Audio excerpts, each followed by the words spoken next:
To begin, you're just gonna chain up one and you're gonna single crochet as regular in the first stitch. It's impossible to get the back post of that first stitch the first time. So you're gonna immediately then in the next post here apply a back post single crochet. To do that, you're just going to insert the hook in between the two posts, coming to the front and then popping it out to the back. So into the front and popping it out to the back. You're gonna yarning over, pulling it through. You have your two loops and then pull through two. So that's a single crochet back post. So into the next one, so coming from behind, pop it back out to behind, pull through, and so forth. So from behind and complete your single crochet as you normally would. So you're just grabbing it in a different spot here in order to complete that.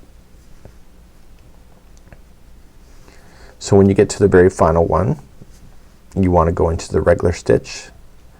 Just one second, I just grabbed too many plies here. So you get to the very, so you're gonna get to the very end of the row eventually, and then I would apply a single crochet in the top of the turning chain if that exists. So you're seeing that the ridges are popping out towards you, and you go right into the turning chain for a single crochet. So to turn your work, okay, you're immediately going to do it again. So just chain up one, single crochet in the beginning. Now because you've done single crochet in the one below, it gets kind of dicey on where they are, but if you just pop out through the inside and then back out, sorry, that's a front post, so coming from the back, pop it to the back. It's nice and tight, and you may see this used in collars and more. So you just have to go in between the stitch work. So on single crochet this comes really tight. I've seen it done a few times. Very rare, but it will happen.